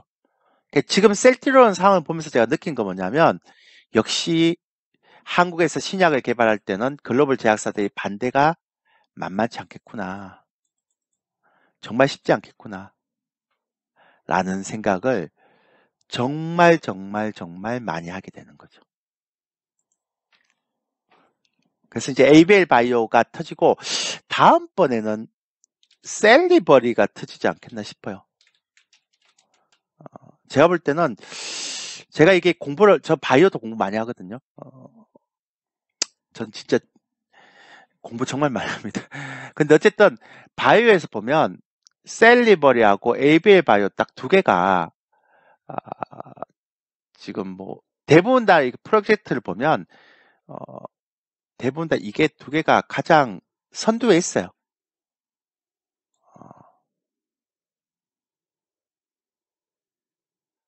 차바이오텍도 있긴 한데 얘는 좀 뭔가 이 개념이 달라요. 알츠하이머하고 파킨슨 쪽 둘 다 이제 하고 있는데요. 그러니까 뇌질환 쪽은 얘가 더 우수하죠. 근데 얘는 파킨슨은 또 하나지만 이번에 굉장히 또 큰 계약을 따낼 정도로 이중항체도 있고요. 셀리버리는 또 있어요. 근데 하나가 차바이오텍은 두 개가 있는데 차바이오텍보다 에이벨이 더 기술력은 검증이 돼요. 그러니까 얘네들 그 세계 바이오 학회에 있어요. 외국 영어 좀 하시는 분들 들어가서 보시면 되는데 그 들어가시면 그 세계적인 학회에서 뇌질환 관련해서 이제 연구 결과를 이렇게 발표하는 성과를 3개월 단위에 올리는 게 있어요. 근데 그게 보면 ABL 바이오의 연구 성과가요. 작년에 그 학회 표지 모델로 이렇게 딱 이렇게 나와 있어요. 그래갖고 제가 그때 얘기했죠. 우리 회원한테도 많이 얘기했어요. 그때 제가 무방할 때도 얘기했잖아요. 지난주에. 그러니까 ABL 바이오 이거 괜찮다. 이거 애로 할 수 있다. 그리고 올해 애로 안 하면 내년에 망한다. 그 재무제표에 보면 현금 흐름이 600억밖에 없었어. 그러니까 올해는 죽자 사자 아마 애로 할 거라고. 왜냐면 올해 애로 안 하면 얘 부도 나거든요. 근데 딱 터지잖아. 1조 2천억. 그러니까 금액이요. 1조 2, 물론 이제 바로 받는 건 아니죠. 단기적으로 받는 건 아니지만 1조가 넘어간다는 건 그만큼 기술력을 인정해 준다는 얘기예요. 그러니까 이런 걸 다 공부를 해야 돼요, 여러분들. 아니요. 아닙니다. 그러니까 뇌졸중이 아니라 뇌질환. 뇌졸중을 얘기하는 게 아니고요. 뇌질환. 근데 뇌질환에서는요, 가장 중요한 게 시장이 큰 게 뭐냐면 뇌졸중은 시장이 안 커요. 시장은 큰데 기존의 약으로도 다 이게 치료가 돼요. 그러니까 신약만큼 그렇게 중요한 게 아니에요. 근데 파킨슨이나 알츠하이머는요, 이거는 못 잡아요. 기존의 약으로는 치료가 안 돼요. 그러니까 신약을 만들어야 돼요, 얘는. 뇌졸중 같은 경우는 기존의 약으로도 다 잡아요. 근데 이게 파킨슨이나 알츠하이머는 신약 아니면 이거 못 잡아요. 그러니까 파킨슨이나 알츠하이머는 초기에 발견해갖고요, 그걸 빨리 이렇게 액션을 취하면 훨씬 좋아지잖아요. 그러니까 제가 얘기한 뇌질환은 그 뇌졸중 얘기하는 게 아니고요. 지금도 어느 정도 약이 치료 효과를 보는 그런 형태가 아니라 그냥 신약 얘기하는 거예요, 신약. 아니, 신약이야지만 외국인들이 라이센스 아웃을 하죠. 기존에 나와 있는 약을 뭘 놓고 라이센스 아웃 합니까? 나 복제약도 나와 있고 다 나와 있는데 안 하잖아요. 바이오가요, 공부하면 정말 힘들어요. 너무 어려워요. 그러니까 비전공자가 바이오를 공부하는 것도 너무 어려워요. 근데 저는 이거 공부하면서 힘들었어요. 반도체만큼 힘들더라고요, 제가. 조선은 굉장히 쉬워요. 제가 조선 한번 강의를 했잖아요, 지난번에. 근데 조선은 굉장히 쉬워요. 근데 바이오는 힘들어요. 그러니까 비전공자가 바이오 분석하는 것도 되게 힘들어요. 그래서 예전에 이렇게 선민정 연구원이라고 있었거든요. 근데 그 선민정 연구원도요, 결국 바이오 하다가 떠났어요. 돈 안 된다고. 다시 제약사로 갔어요. 그만큼 바이오가 힘든 거예요. 이게 쉬운 영역이 아니에요. 절대로 쉽지 않아요. 제가 맨날 얘기하지만 바이오는 절대로 쉬운 섹터가 아니에요. 그러니까 이거는 정말 정밀 타격에서 공부를 하지 않으면 힘들어요. 머리 아프죠. 그래서 올해는 아마 제가 볼 때는 뇌질환 관련 쪽에 아마 핫할 거예요. LBA 바이오가 먼저 이제 그 에로를 했으니까, 라이센스 아웃을 했으니까 그 다음부터 아마 뇌질환 쪽으로 많이 있겠죠. 근데 제가 얘기하는 게 이게 아니에요.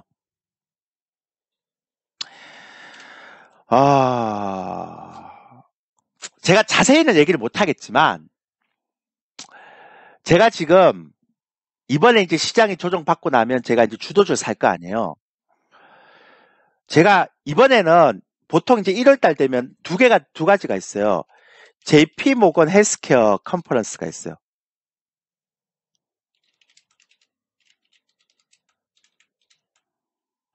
요게 이제 제약바이오 하는 데인데요. 제가 이거 이제 참가 기업도 보고, 그 다음 어떤 내용이 나올 것인지 다 이게 공부를 하거든요. 그러니까 ABL 바이오가, 기술 수술을 했고, 그 다음에 앞으로 이제 한다 하더라도 뇌질환 관련 쪽인 것 같고, 제가 볼 때는 뇌질환 관련 쪽인 것 같고, 나머지는 꽝. 정말 죄송합니다. 나머지 갖고 있는 사람은 꽝. 제 분석으로는 그렇습니다. 근데, 그래서 저는 JP모건 헬스케어 컨퍼런스는 관심 없어요. 내진한 쪽 아니면. 근데 제가 이번에 CS 보고, CS가 뭔지는 알죠? 세계 가전 박람회. 예. CS를 보고요. 정말 이런 표현 쓰면 어떨지 모르겠지만 깜놀했습니다. 깜놀.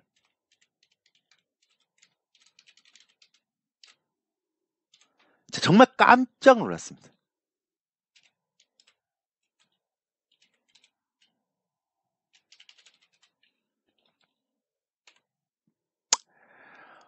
제가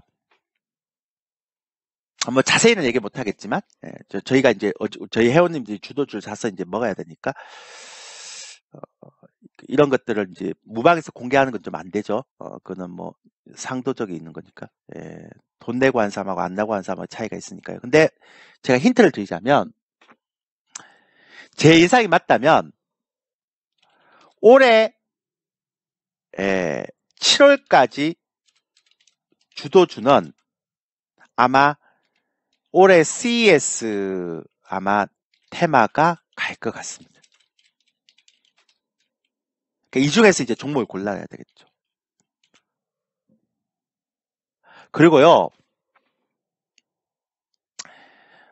올해 CES를 보면 이제 이게 자료가 나와 있어요. 근데 그 자료를 공부를 해야 돼요. 근데 저도 이제 좀 앞서간다고 생각하고 그런 걸 공부를 좀 많이 하는 사람이에요. 저 나름대로도 굉장히 좀 어디 한 가지 뭐 어디 하나 꽂히면 막 파고들고 막 그런 경우가 있어요. 그러니까 그래서 제가 막 차트 교육도 그렇고 막 제가 막 꽂히면 정말 열심히 하는 사람이거든요.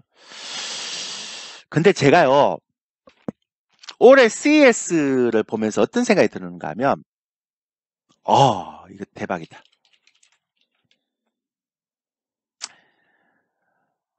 제가 이번에 조종이 끝나면, 혁신 테마가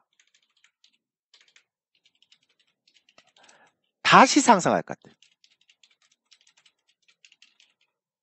그러니까, 우리가 원래 전통적으로 보면, 페드가, 그러니까, 그러니까, 기준금리를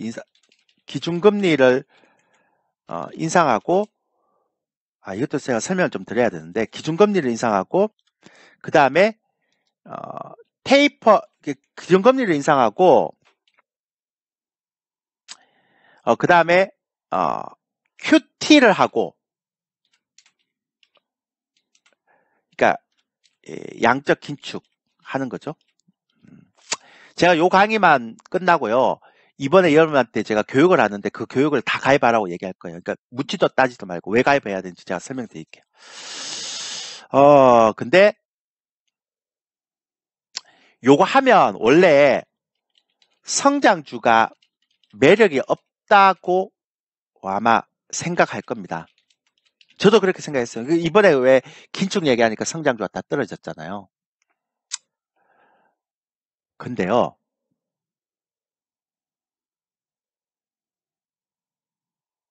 제가 그냥 아무 얘기 안 하고 여러분한테 딱 두 가지만 설명드릴게요. 딱 두 가지만.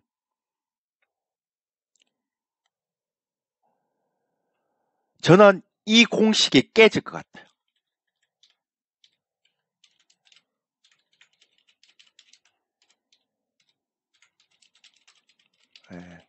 왜냐하면 제가 이번에 CES를 보면서 느낀 게 뭐냐면 이건 대박이다. 그러니까 어떤 사람들은 CES를 보면서 저거 현실 가능성이 없는 얘기일 수도 있어, 이렇게 얘기하는 사람이 있거든요. 저는요, 현실 가능성이 없지 않다고 봐요. 그리고 실제 그게 시장에서 반영이 되고 있어요.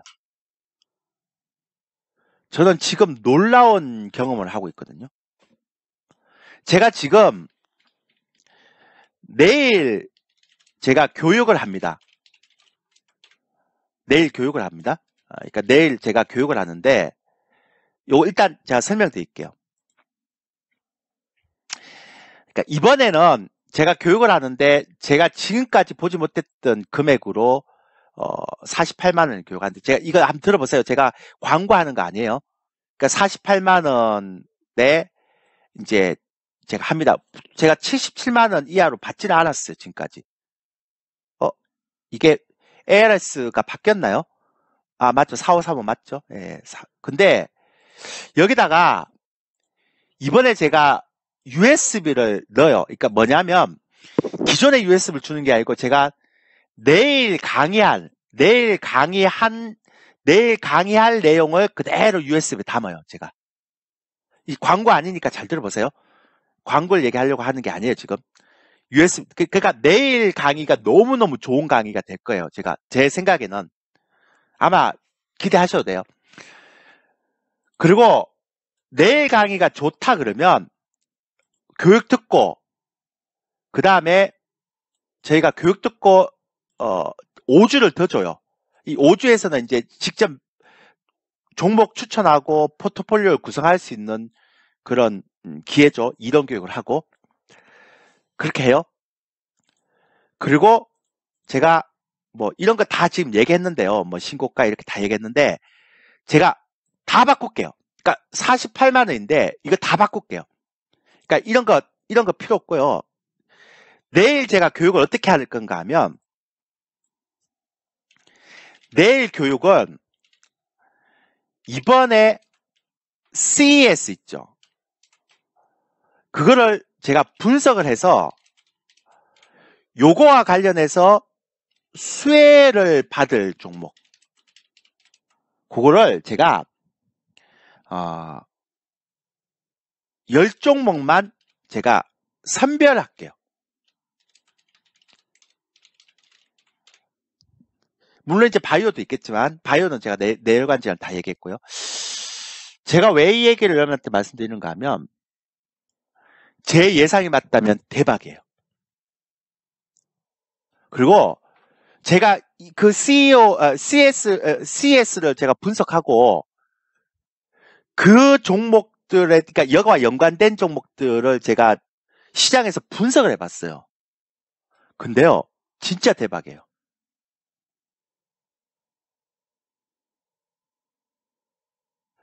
그러니까 그 종목들의 추세가 다 좋아요, 지금.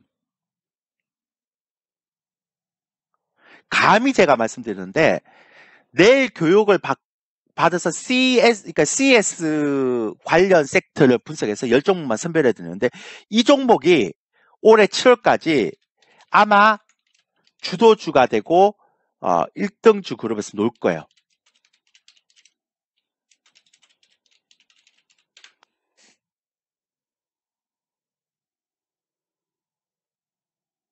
그러니까 제가 교육 섹터를 제가 뭐 신룰매 막 이렇게 넣었거든요.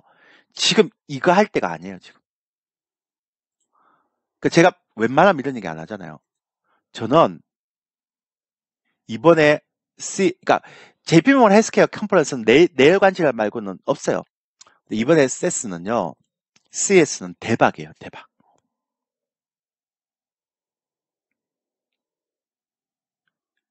제가 이런 얘기 안 하지만, 이건 교육이 아니고요. 그냥 뭐 차트 교육도 하고 뭐 그런 것도 하겠지만, 그거는 제가 이 종목을 골라놓은 종목 10종목을 제가 차트에 대비시켜서 제가 얘기할 거고요. 결론적으로는 CS 분석해갖고 10종목 선별해야 돼요. 이거는.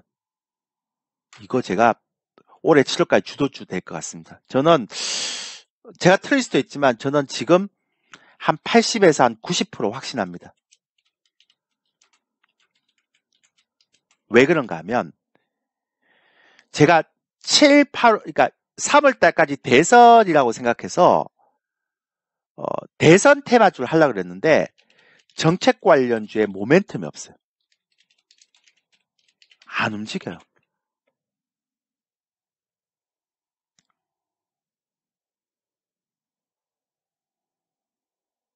그리고 실적 관련주들이 안 움직입니다.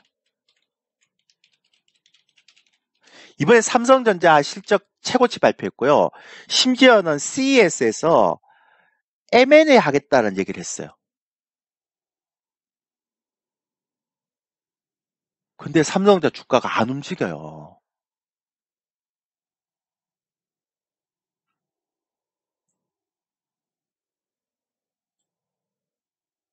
이거 얘기 다 한 거 아닌가요? 시장 금리가 올라가면 성장주가 꺾인다라는 기존의 정설은 맞는데요. 지금 유동성 장세도 아니죠. 그럼 실적 장세가 돼야 되는데 실적도 안 먹혀요. 대선 관련한 정책도 안 먹혀요. 그러면 시장은 죽나요? 안 죽는데? 그러면 시장에서 모멘텀 뭐밖에 없어요. 제가 볼 때 혁신 테마밖에 없어요. 내일 교육을 하면 내일 교육 내용은요. 내용은 2주 동안 다시 보기 가능하고요. 그 다음에 그 교육 내용을 USB에 담아서 교육 신청자에게 보내드립니다. 그러니까 여러분들이 다시 보기도 2주 할 수 있지만 USB를 보면 그 내일 교육 내용을 USB에 담아서 여러분들 집으로 다 배송이 됩니다. 그러니까 내일 약속이 있어도 상관없어요. 거래량과 관계 있는 눌림목 매매 차트 기법을 해준다니까요. 해주는데 그 해주는 내용을 대부분 이 그러니까 CS에 추려준 제가 생각했던 주도주 15종목을 발굴해서 이 종목에 대입시켜서 해준다고요. 그래야 훨씬 더 효과가 좋잖아요. 이해되세요? 예.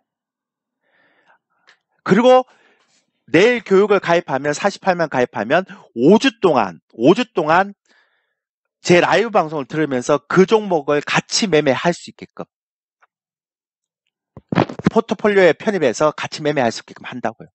제가 딴 거 볼 거 없고 그냥 이번에는 이 가격이 저는 앞으로 이 가격이 없을 거예요. 그러니까 48만 원에 제가 1개월을 가장 싸게 제가 했던 것도 아마 55만 원이고요. 그것도 이벤트 가격 적용했을 때 1개월에 이렇게 한 적이 없어요. 그리고 이번에 설 연휴 있다고 이제 5주 줬죠.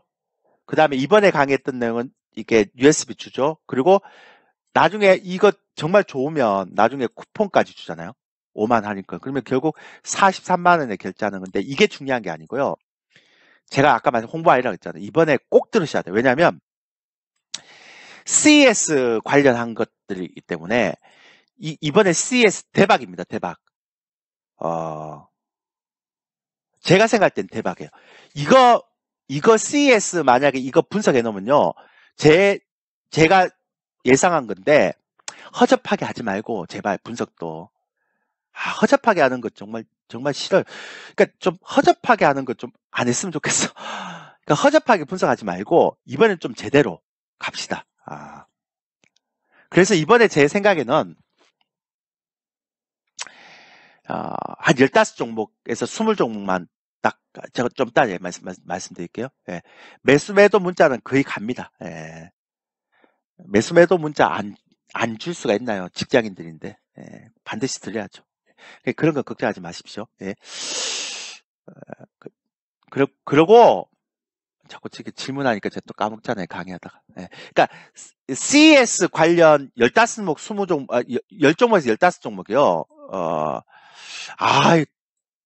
매매 큰 도움이 안 된다고요. 말도 안 돼. 저분은 아마 제가 볼 때는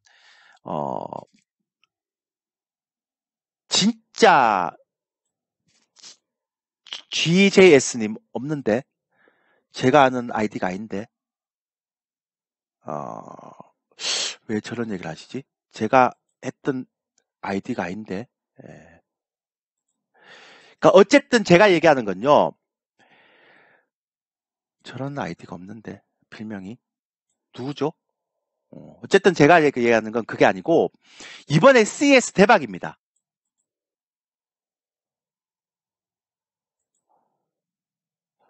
CS 대박입니다. 그러니까 이 CS의 종목을 무조건 분석해야 됩니다.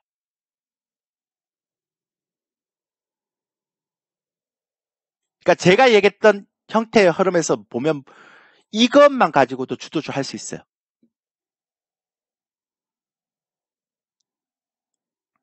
그리고 이번에요, 제가 CES를 하면서 정말 분석하면서 정말 많이 생각했던 건 뭐냐면요. 예, 가입 이력 없어요. 제가 이렇게 GJS님 저한테 가입한 적 없어요. 왜냐면 제가 교육 가입하신 분은 저는요, 회원수를 제한하잖아요. 그래서 제가 교육에 가입하신 분들은 다 제가, 체크를 해요, 체크. 저는요, 저희 방은 그 패밀리 구조기 때문에요. 다 체크를 해요. 가입 이력 없습니다, 저는. 지금, 뭔 의도 때문에 저렇게 얘기하는지 모르겠지만, 어, 뭔 의미, 제가 뭔 의미 때문에 저런 얘기 하는지 모르겠지만, 저런 얘기는 안 했으면 좋겠어요. 뭐, 다른 쪽에서 뭐 저렇게 얘기하는지 나중에 조사를 해봐야 되겠지만, 저는 다 기억하고 있습니다. 교육생들. 예. 그렇게 하지 마십시오. 더티한 방법으로. 예. 자, 그리고요. 그러니까 저는요, 한번 보세요, 여러분들. 저희 유료 회원님도 있지만, 저는 지금까지 무방하거나 유료방해 할 때요, 채팅창을 잠근 적이 단 한 번도 없어요. 왜 채팅창을 잠궈요? 내가 잘 못하면 내가 반성하고, 얘기했던 부분이니까. 똑같은 형태니까요. 그런 형태니까요. 전 채팅창 잠그는 일 안 해요. 뭐 채팅창이, 그러니까 그것만 안 하는 것만 봐도 저는 저렇게 안 해요. 저렇게 하지 마시고. 일단, 지금부터 채팅 올리지 마시고요. 왜냐하면 제가 강의를 자꾸 하기 때문에, 강의를 해야 되기 때문에 지금 중요합니다. 이거 올리지 마시고요. 자, 이번에 CES의 혁신인데요. 되게 중요한 건데, 제가 한 몇 가지만 얘기 드릴게요. 이번에 CES에서 너무너무 중요한 그 섹터가 있는데요. 그게 뭐냐면, 예전하고는 이제 볼 수 없는 섹터죠. 그러니까, 기존에 있는 로봇이라는 개념이, 예전에는 이 로봇이 그냥 산업 현장에 나오고요. 그 다음에 뭐 우리가 보통 얘기하는 그 일반적으로 뭐 공장에 가고 막 이렇게 했잖아요. 이번에 로봇이 그런 의미가 아닙니다. 이제 이 로봇이 일상생활에 들어옵니다.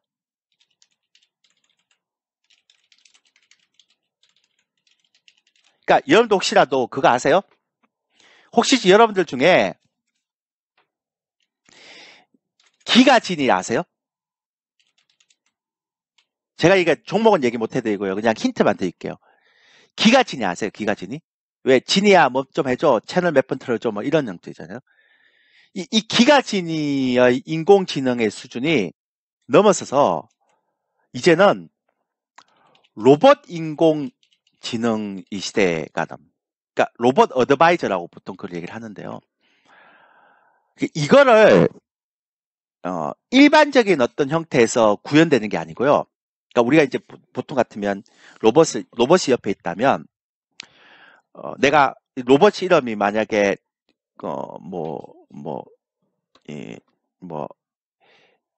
뭐라 할까요? 뭐 이름 좋은 거 있나요?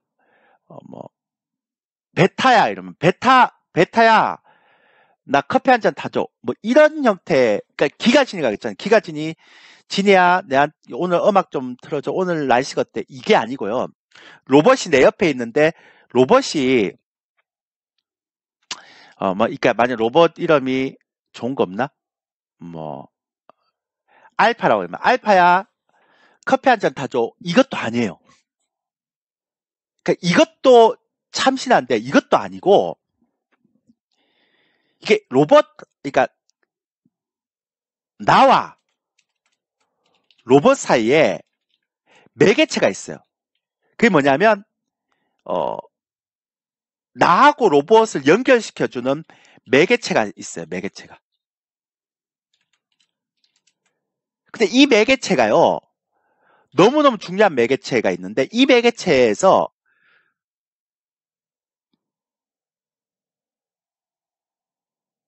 이 매개체와 나와 로봇을 매개체하는데 이 매개체가 인공지능이 되는 거예요. 그 무슨 얘기인가 하면 이 매개체가 나를 보면서 내가 이제 아침에 일어나잖아요. 그러면 저 사람은 매일 아침에 일어나면 요 시간에 커피를 타 먹을 거다. 라고 얘기하면 내가 일어나면 요 매개체가요. 인공지능이 로봇한테 지시를 해요. 로봇, 그러니까 알파야 주인님이 일어났어. 30분 뒤에 주인님한테 커피를 갖다 줘. 이렇게. 그럼 나는 일어나고 세수를 하고 있으면 로봇이 커피를 내 앞에 갖다 놔줘요. 근데 제가요, 이거 되게 거부감이 있었던 게 뭐냐면, 이게 처음에 이 얘기를 듣고 나서, 야, 이거 50대, 60대 애들은 못하겠구나라고 생각을 했어요. 이거는 되게 거리감이 있고 거부감이 있어서 이게 안 됐구나라고 생각했었어요. 근데요, 제가요, 이 기술력과 이게 어떻게 콜라보가 되고 어떤 식으로 구현이 되는지를 제가 배웠잖아요. 그러니까 제가 공부를 하면서 알게 됐잖아요. 이거 대박이에요. 제가 장담하는데요. 이거를 가장 좋아하는 사람이 20대, 30대인 것 같죠? 제가 장담하는데 이거 익숙해지면요. 아마 40대, 50대는 아날로그하고 디지털 세대의 겹친 세대잖아요. 여기가 대박 날 거예요. 여기가. 20, 30대가 대박 나는 게 아니고 전 여기가 대박 날 거라고 생각해요. 왜냐면 40대, 50대는 아날로그하고 디지털 세대를 다 경험해 본 세대이기 때문에요. 새로운 거에 대해서 거부감이 없는 세대거든요. 그 두 번째, 60대도 대박 날 거예요. 왜냐하면 제가 예전에 쿠팡을 보면서 제가 되게 놀랬어요. 그러니까 제가 쿠팡을 보면서 이게 코로나 때문에 사람들이 못 나가잖아요. 그래서 이 온라인으로 주문을 하거든요. 근데 쿠팡의 어플리케이션 보면 한 번만 등록을 해놓으면 내가 뭐 사고 싶은 거 있으면 딱 사고 딱 눌러버리면 뭐 카드 뭐 적고 뭐 이런 거 없잖아요. 그냥 원스톱으로 다 가잖아요. 그리고 처음에 쿠팡에 주문할 때 손자들에게 한 번만 배우면 그다음부터는 이 60대, 70대 분들이 쿠팡을 통해서 한 번 클릭을 해갖고 주문이 딱 들어왔고 그것도 하루 이틀 만에 딱 들어와서 내 앞에 딱 들어오니까 정말 미친 듯이 쿠팡을 이용했어요. 그래서 쿠팡의 어플리케이션을 40대, 50대, 20대, 30대가 쓸 거라고 생각했는데 코로나가 딱 나오고 나서 60대, 70대 분들이 쿠팡의 주문이 엄청나게 증가가 돼버렸어요. 그걸 딱 보면서 제가 느꼈죠. 아, 이거는 얼마나 심플하게 하고 한 번만 익숙해지면 얼마나 심플하게 하고 얼마나 그걸 하는가에 대한 부분들을 알게 되면 너무 좋은 거라고 생각했어요. 예를 들어서 보세요. 이런 20대, 30대나 40대, 50대는 당연히 쓰고 새로운 기술에 대한 거부감이 없으니까 60대도 그렇고요. 그리고 만약에 내가 몸이 불편해요. 그런 사람 많잖아요. 당연히 이거 하죠. 나의 그런 행동 반경이나 나의 심리 상태나 나의 기분 상태를 다 체크해서 해주니까. 근데요, 놀라운 건요, 이 매개체의 인공지능의 존재가 그냥 오프라인에 있는 그냥 기가진이가 아니라 메타버스 세상에서 이렇게 존재한다는 거예요.